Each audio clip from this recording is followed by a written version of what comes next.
And that's a great way to go over to the Steelers. And it's too bad Jack's not here to talk about this one because he was emphatic about Pittsburgh dominating. I think he thought it was going to go the other way. I believe 30-6 Steelers. Yeah, I believe he said Stroud struggles would have been his headline on Monday morning when you open up your paper. And Pittsburgh, it's tough. Like the Steelers, again, for a team that had expectations, their fan base was excited. They all talked about the weak schedule and getting to double-digit wins.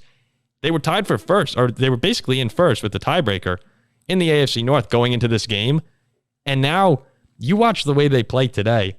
Even against Cleveland, I didn't think they looked very good in that win. They had 2 defensive touchdowns. They should have lost to the Browns probably. They can't get anything going on offense. Is it time to make some changes if you're Mike Tomlin? I don't know what else you do. Like, here is the thing. Canada? The Steelers will not fire Canada. They simply do. The Steelers, like, if there's any organization that does things a particular way, it is the Steelers. They simply do not fire coordinators in the middle of the season. Mm-hmm.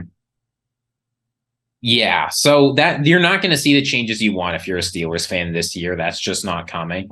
But it's tough to feel like this season isn't going to be wasted, right? This is the second game where they've scored fewer than 7 or fewer points, right? They scored 7 against the 49ers, 6 against the Texans. As you said, that they've relied on the defense to do a whole lot of work for them. And I mean, they've got a difficult schedule.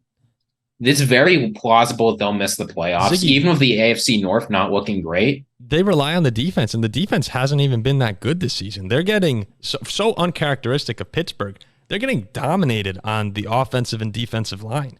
I mean, they're just getting pushed around, and Houston did that all day today. In terms of league-wide standing, Pittsburgh's 3rd worst in rushing, at least they were heading into week 4, and they were allowing the 3rd most rushing yards per game at 151.7 going into this week. They allowed 139 today.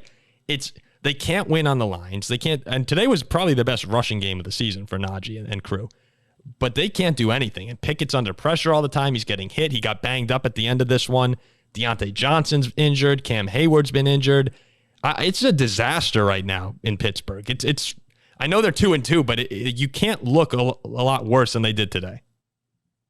Here, I think that when you talk about the line struggling and the run game struggling, I think this is a good point. Because when you look at the Steelers, you have to ask them yourself, like, what is this team's identity? Because this team's just too talented to be bad, right? Even if you don't believe in, like, Najee Harris, I still believe, like, George Pickens, Calvin Austin, like, Allen Robinson, they've got good receivers. They've got good players on defense. TJ Watt's good. Fitzpatrick is good. Like, no, this team's too talented to suck. So at a certain point, the Steelers need to develop an identity and execute it. But I just don't know how you do that with how things have played out. They've tried to be a run-first team that dominates the trenches. It's not working. When they try and open things up for Kenny Pickett, it tends to not go super well. I don't know what the way forward is for him. It's you can't blow anything up in Pittsburgh. Like we'll make that clear because you're in that, again, we've said before, that competitive rebuild to a degree with Kenny Pickett. You're waiting for him to take that step forward, which we haven't seen this season. And it's disappointing because no one puts too much stock into preseason, but it was exciting watching him go down the field in the preseason, looking so sharp, so accurate.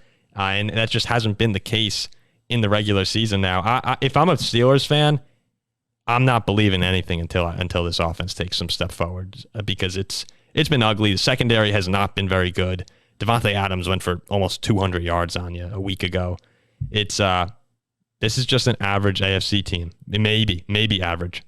No, and you have to feel bad, right? Because the Steelers, like, the AFC North is weaker than we thought it was going to be, right? People were expecting this to be a juggernaut division. Well, the Bengals have looked terrible.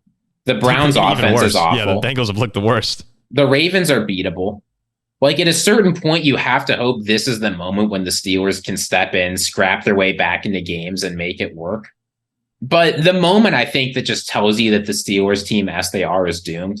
It was 4th and 1 in the 3rd quarter. The Steelers were trying to mount a comeback, and they have to put Kenny Pickett into shotgun because you can't run and you can't play action.